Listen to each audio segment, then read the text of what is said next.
Greetings and welcome, everybody, to this week's episode of UC Weekly News. I'm David Danto. I'm here with Dave Michels. Say wave to everybody, Dave. Where are you today? I, I'm in Orlando, Florida, at the Lowe's Sapphire Falls. I'm going to call it the city. I'm going to say the city of Lowe's Sapphire Falls. This place is huge. I mean, this place makes the Vegas hotels look small. So this is something you and I talked about actually since we started working together, how ridiculous it was that for every trade show, analyst firms would send all of their analysts to one show, which didn't really make a lot of sense because there are so many things going on. So this week, I just got back from Las Vegas at the National Association of Broadcasters conference. I counted, it was my 42nd year attending, plus or minus a couple that I actually missed. And while I was Now, there, 42 years ago, was broadcasting just yelling really loud? no, it actually was real broadcasting, but it wasn't nearly as much content creation. It was all actual big broadcast TV stations, networks, things like that. So we'll talk about that. But while I was there, you were where? I'm at the Microsoft 365 community event, and we'll get into what a Microsoft 365 community event is in just a moment. But I just wanted to say, I'm broadcasting from here, so I should be at the broadcasting. Look at this. This is Dave on the road. You remember Al Franken used to have the one-man studio, and he turned his head, and the satellite would go out when he had the satellite dish on there. That's me. I'm doing it. I'm living the dream of a mobile broadcaster. Well, we're going to get into NAB second. I want you to go first, but you're actually making the point of the show. One of the things that we saw at NAB this year is the embracing of content creators. And in fact, the explosion of content creators, the legacy broadcasters were still there with all the legacy broadcast equipment. Ikegami was there, Sony was there, Ross, all the companies that make the big stuff that everybody uses. But you know what? There was content creator tools. So a lot of my follow-up reports are going to be on these content creator tools, which is now being completely embraced by NAB. So you're a content creator. I was also at Mobile World Congress, and they had, I think in the Ericsson booth, they had like a professional broadcast quality camera that had 5G on it, and so you didn't have to have any cables. One of the things that's covered in some of my detailed reports, a camera company named Bolin, which I'd never seen before, created a standard PTZ camera, kind of the shape that you've seen before, but it simultaneously outputs video over IP, HDMI, baseband, broadband. It has like 5 outputs going at the same time. So that's kind of the direction a lot of the stuff is going in, where the technology is improving. So let's first talk about the conference that you're at. It wasn't a Microsoft event before. It was held before, but Microsoft sort of embraced it and adopted it, right? Yeah, so it used to be a SharePoint event, and then it turned into a 365 event. And between you and me, Dave, don't tell us anybody. This is private conversation, right? Between you and me, I have no idea what 365 is because I'm looking at the content here, and let me tell you. There's nothing here in Microsoft Office. I assume Office was part of 365, but there's not a single session on anything to do with Office. But we've got certainly Teams, we've got OneDrive and SharePoint. Don't get those two confused. We've got Loop, we got Planner, we got Forms, we got Whiteboard, we got Viva, we've got not quite Dynamics, which is kind of interesting because I was expecting to see some Dynamics, but that's not part of 365. But Dynamics uses, for their CCAS, they use Teams Phone for their CCAS. And so it's like not quite going that far. But Places, I mentioned Places, there's just, there's a sprawl. Oh, there's Microsoft Stream. I don't know what 365 is. It's everything. All right, well, let me explain to you what 365 is in a way that will get everybody at Microsoft angry at me and following up on this video. 365 represents every day of the year that Microsoft wants to be charging you for the same thing that they sold you initially once. Don't go there. Don't go there. But I'll tell you, like, for example, there was a session on immersive video. And so I thought for sure that was going to be about that HP Dimension thing, whatever. But it turned out to be about Microsoft Mesh.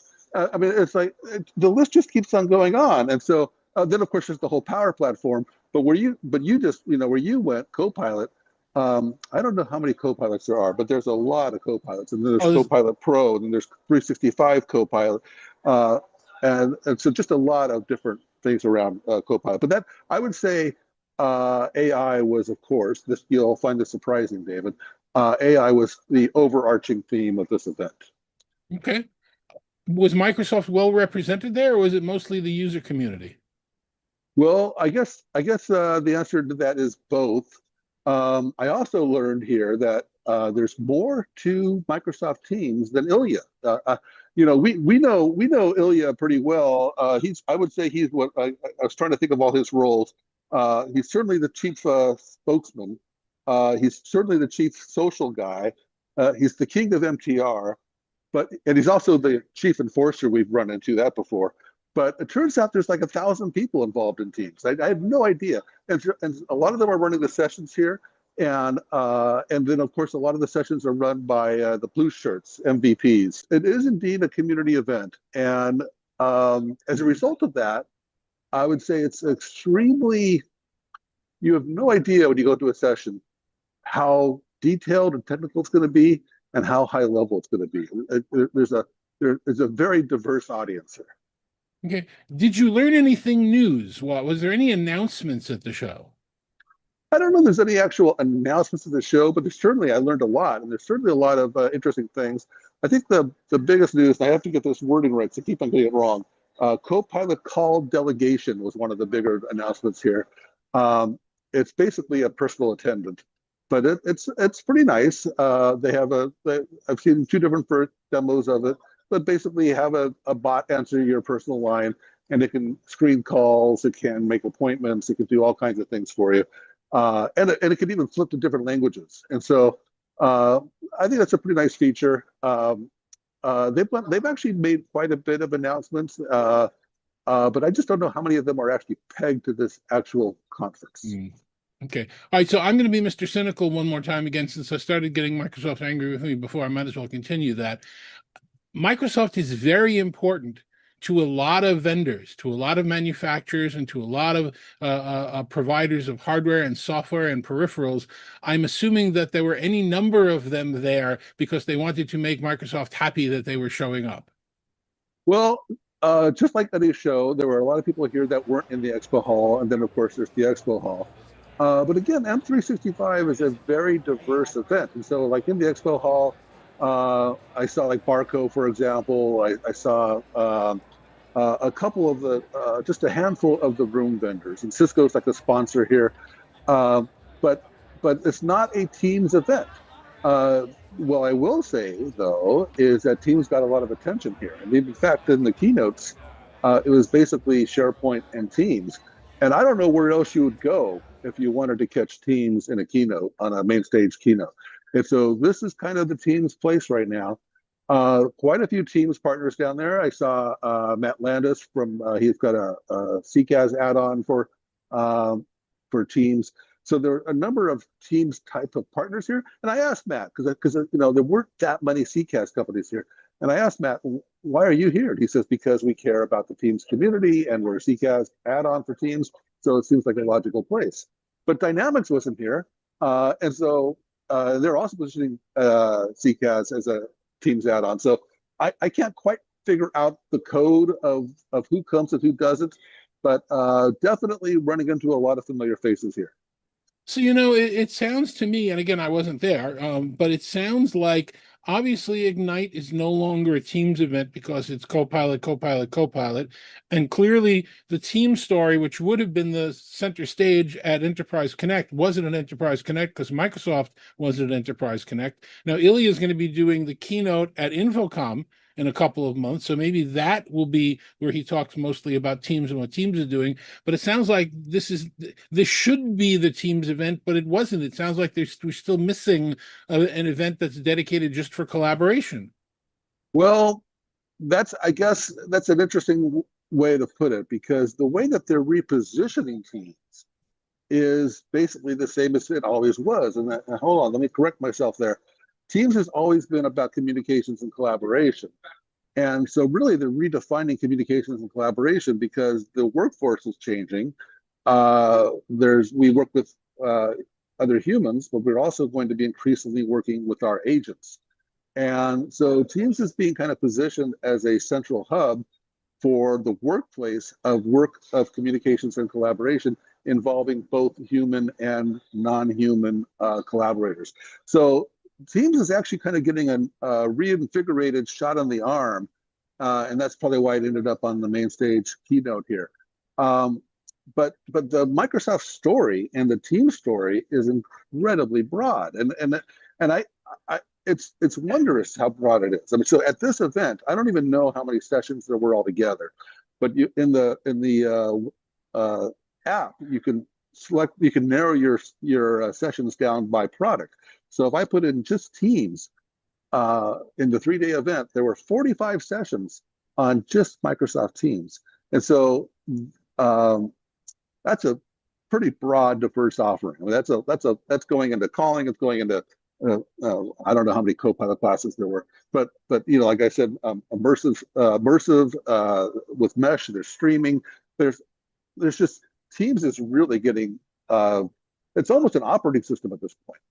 All right, so before we go on to NAB, clarify one more thing for me if you can, because I know that it was confusing to start with, and I was corrected a few times by the Microsoft folks. It is not a Microsoft event. It is an event run by the community, right? So Yeah. it's not necessarily a Teams event. Well, I don't know the full answer there. It was a SharePoint event that got traction, and it grew and grew and grew. And then I think it was either this year or the year before that Microsoft came in as a pretty major co-sponsor of the event. And so clearly there are parts of this event that are Microsoft controlled and Microsoft managed. And clearly there are parts of this event that are community managed.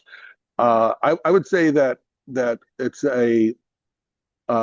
actually a pretty fascinating ecosystem here because it is I don't think these people even know that other applications exist. I mean, the people here are so in to the Microsoft community that this is the place where you go, and this is what Microsoft wants, right? I mean, they don't want you to be distracted by other solutions, and they have enough sessions to fill out an event like this with just the Microsoft story. And I'm sure you're going to be writing up some of your experiences there and sharing some video as well, right? I actually learned a lot here. It's actually been a really interesting event, and this is the first time they actually had I would call it an experimental, a light analyst track. It was combined with the customer track, and so it was very high level, very AI focused, not a whole lot of details on things like roadmaps or anything like that. But very interesting event. Good use of my good.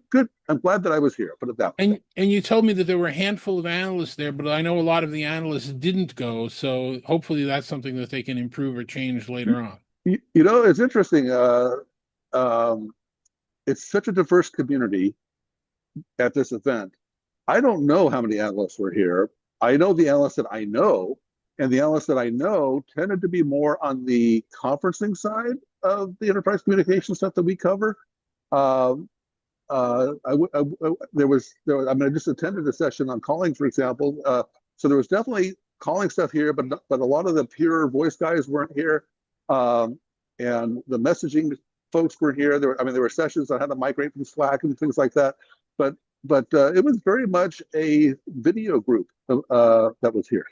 Okay, so I see you're wearing the show T-shirt, the Microsoft Orlando T-shirt. My NAB T-shirt is in the laundry. I'll never wear a brand new T-shirt unless I wash it first. I get too many reactions to it. But coming back from NAB, it was a really interesting experience for me. No, I know the B is broadcasters, but what's the N part? It's the organization is the National Association of Broadcasters, NAB. So strictly a U.S. North American type of thing. Correct. Okay. Correct. The international version of that show is called IBC, which is the International Broadcast Conference. It takes place in Amsterdam in September. So this is the U.S. version. A lot of the other organizations that I am a member of, SEMTI, the Society of Motion Picture Television and Engineers, was there, and SBE, the Society of Broadcast Engineers. So you got a lot of the official organizations, but it's really just a trade show that has always catered to the broadcast community. So the question it's big, right? It's a real big event. It's enormous. The pre-show levels of attendees would be in the 70 to 80,000 range. I'm sorry, the pre-COVID attendees would be in the 70 to 80,000 range. This year, they predicted registration would be more around 55, 58,000, and I don't have final numbers yet. But it's an interesting question as to whether or not it's ever going to grow bigger, because we have to talk about the content at the show. So I imagine the broadcast space has really changed, because I saw it used to be, broadcast and streaming was kind of separate, but now I saw that I think it was YouTube has become the biggest broadcaster, bigger than any of the television stations now.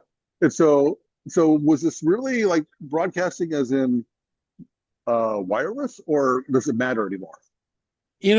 I would agree with you that it doesn't matter anymore, but it was I've always disliked how disjointed the NAB show was. I told you I've attended it for many, many years, and you would find yourself next to a $50,000, $60,000 broadcast camera, next to a company that sells sandbags, next to a company that sells broadcast cases. It was kind of all over the place. It had no story, no theme. And in looking at my perspective this year, when I was kind of writing my experiences of the show, what I've realized is that's kind of what saved the show, in that most conferences now, general purpose showrooming conferences, as you describe them, are shrinking. They're having a hard time getting people to come, because like Microsoft, where you are, would rather be at their own event than would be at these large ones. But because the NAB show has been so diverse over the years, you had some of the most complicated production switchers that would need to be run by a technical director, buttons all the way across. I mean, you'd think you were turning the lights on and off for the Las Vegas Strip with these buttons. It's really crazy. Next to a smart camera, a smartphone that had a little rig around it that had a light and a microphone and everything else, and the show worked because they've embraced the content creation community, and it probably, there was more of that than there was of broadcasting there. Broadcasting with no story or theme, that's crazy, just crazy. Well, if you want to see, I mean, I got something. You got a T-shirt. These are actual, and I'm going to do a show in a couple of weeks to talk about and test some of these things. These are microphones. This is made by Insta360. This is a Bluetooth wireless microphone and I don't know how good the microphone is. I'm sure it's fine. I'll try it. But what they've done is they've put e-paper on the front of it, where you can upload any image that you want. So now you can brand when you wear your microphones, which I know you always didn't like the blue lights from the ones that I used for Saramonic. The Saramonic people came out with this thing, which is really an awesome device. The microphones pull off the side. They're magnetic, so you can attach them, but you can also use it going back and forth if you're interviewing somebody, and the receiver for smart device is right over there. So, well, I'm glad you got some samples. We got to try all this stuff out. Absolutely, especially now that you've switched to other webcams. We got to get you some better webcams. We'll have to ask the Insta360 folks to get you a better traveling webcam than your DJI. Much better shot there now. This is the built-in cam now. Yeah. So I had a great opportunity to speak with some companies that you wouldn't specifically expect to be at NAB. So we're still here at NAB 2026, and I'm here with Larry O'Connor, who's the founder of OWC. OWC stands for Other World Computing, Otherworldly Computing. There you go. Tell us how the company started and what it's all about. Yeah, we're still pretty well, we're doing the same thing, and for the same reasons we started. It was to give people more capability, enhance the technology that they already had. And we started in 1988. At that time, it was memory upgrades, it was internal storage, replacement power supplies, all sorts of fun stuff. In the 90s, got into processor upgrades. And then as we got into the 2000s with FireWire, we did SCSI drives, by the way, for a big stretch. But then FireWire changed the game immensely. Suddenly we had all sorts of different options on what chipsets could go into a solution. Hard drives were going in different directions.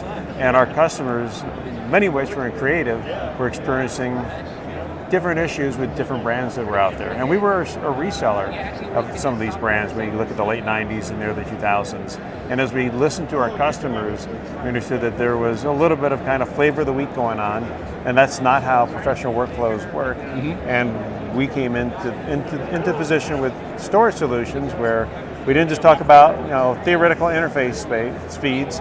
We provided real-world performance and what they were compatible with, what you could do with the drives. So we weren't hiding behind the interface. We were giving people the real data and what chipset was inside, because that made all the difference. Today, a lot more of this is kind of under the hood. Things have gotten really fast, really, well, I would say inexpensive, but costs have gone up a little bit in certain areas the last few months. But having said that, there's a big difference between maximum performance and reliability and a lot of the other stuff that kind of works off of, how do we get the best lab results as opposed to what the real world results are. And still true to this day, we are providing solutions based on what our customers' feedback is, what their needs are, and that work in the real world, not just look good on a spec chart. Are you doing any hedging based on what we're all expecting the cost of memory to be over the next couple of years, or any strategies around dealing with that? We're all suffering with the same boat, so it's not like I'm putting you out there. It's just, what do we do? I hate to say, hope for the best, but it's an interesting balance that's happening out there with the different supplies. We see, there's certainly some, I won't say tug of war, but there's a big demand coming on the AI and the data center side of the equation. There are some realities that I hope bring some of that into balance and check some of that demand a little bit. There's a lot of overbooking, you've really got, some of the stuff going down, like there's going to be 4 winners in this space.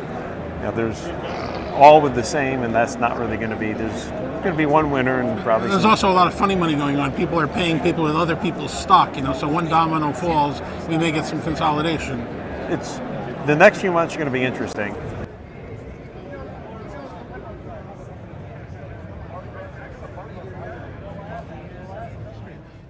Why are you here? Why is the AV guy here? Because you asked me to.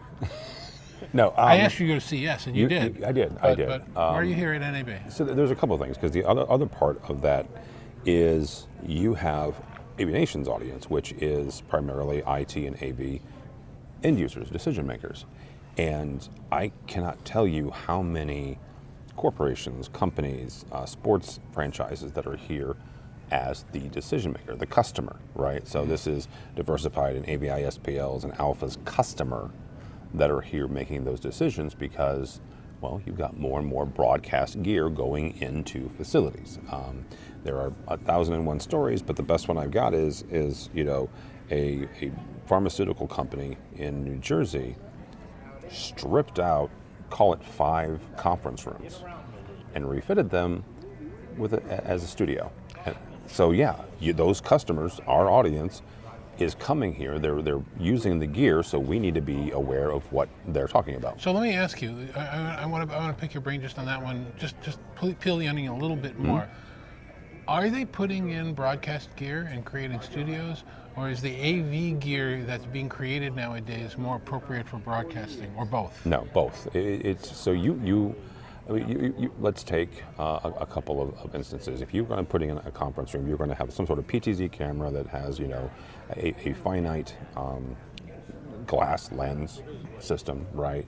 That is perfectly fine for a meeting, right? The audio is going to be perfectly fine for a meeting. You would not, however, you expect to use that, at least you shouldn't, for something that is broadcast quality, whether that's a town hall, whether that is for external communications, whatever it is, there is a step above that, specifically about the cameras or microphones, really.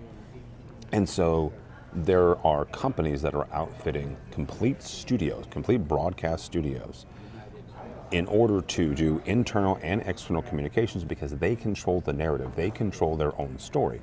They're not going out and hiring a video production firm 3 or 4 times a year, because the cost of doing that is the exact same as building out their own studio once.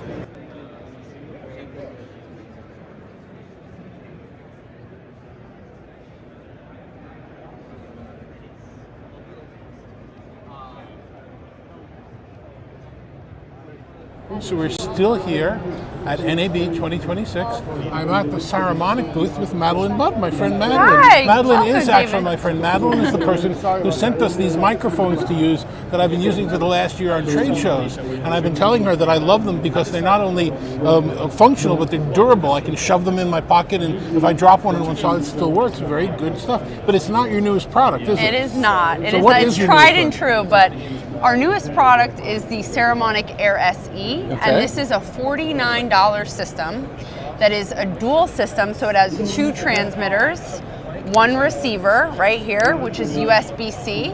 We also have a Lightning version, which if you want both USB-C and Lightning, it's $69. And it fits right in this same case. Fits right in this case, and this is also a charging bar.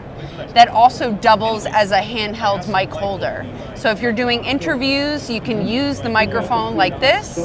So it's great. It's all encompassing right in this package. It's essentially, this is all you need to get up and running. You just throw it in your pocket. It's about the size of a lipstick. I have my lipstick here. I can literally show you.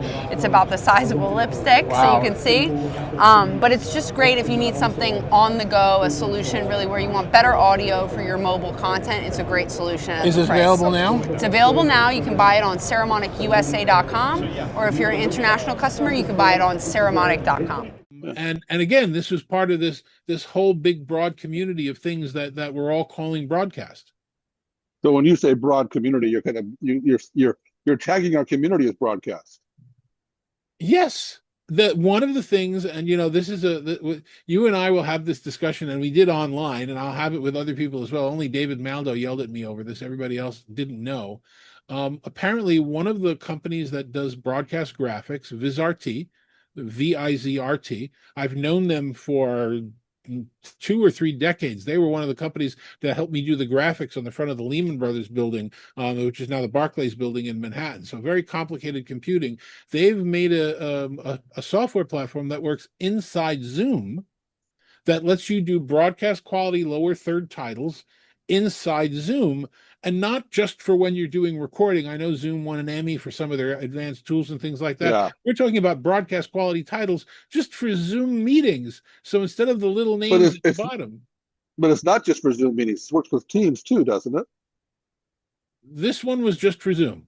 Okay, all right. VizRT. I'm sure that there'll be something with Teams. These guys always leapfrog each other. But the point is they were prominently talking about that at NAB, that they have this Zoom thing. And honestly, I had not heard Zoom make a peep about this as an available feature, because I think it would differentiate them. It's not in Teams right now, and it's not in WebEx right now, and it's not in Google Meet right now. The idea that, if those little tags, instead of that there, it'd look like a real professional naming and some professional graphics. So I would like to see Zoom talk about that some more, and it looks like they're going to. That's some conversations that I've had with their people, that they're going to try and refine their messages, as you pointed out when you were just at Perspectives, that it's meetings to the next piece, not just the next piece sitting there.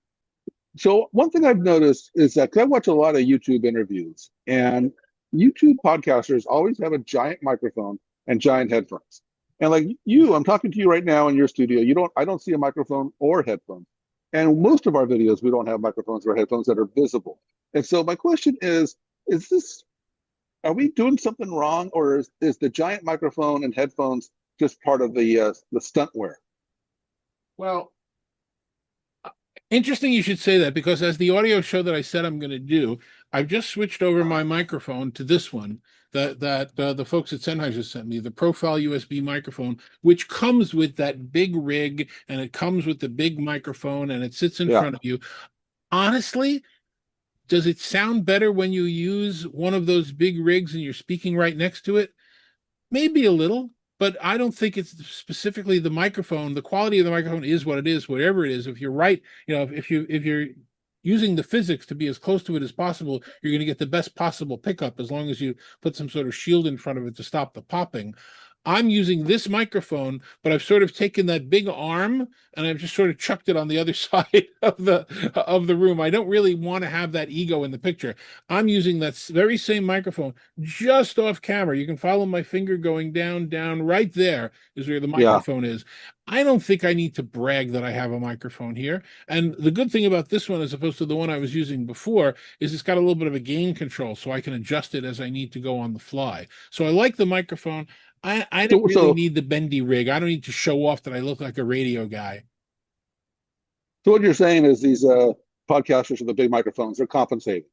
Yes, absolutely. I would agree with that completely. Now, when you want to have an uncluttered desk, having something that's off to the side so that the microphone isn't in front of you really helps. My problem is I have a cluttered desk anyway, so I didn't have room for anything else. So I have it clamped right to the beginning here. I'd pick it up and show you, but it is clamped to the desk.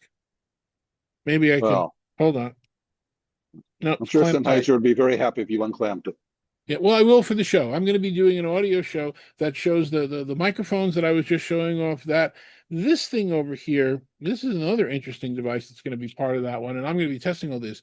This is a speak-on device, it's called, and it attaches to your phone magnetically like that if you've got the standard, magnet in the Yeah. back.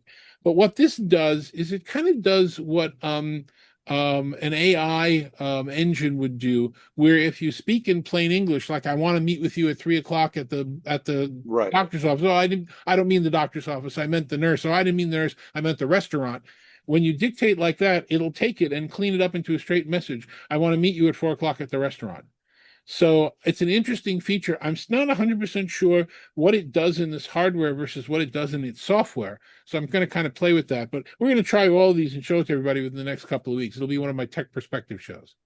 I expect we're going to see a lot of devices like that for the UCaaS vendors, because they're all trying to capture more and more of the conversation. So they're, right now we've seen like Zoom and WebEx have come out with apps for your smartphone. But I wouldn't be surprised if that turns into hardware devices. Yeah. So let's talk about what's up next. Now that you're heading home, I assume, after this one? I'm heading back to Europe. I have no idea where home is, but I'm heading back to Europe. My next event is actually going to be a quick trip over to France. I'm going to go see the folks that didn't reach.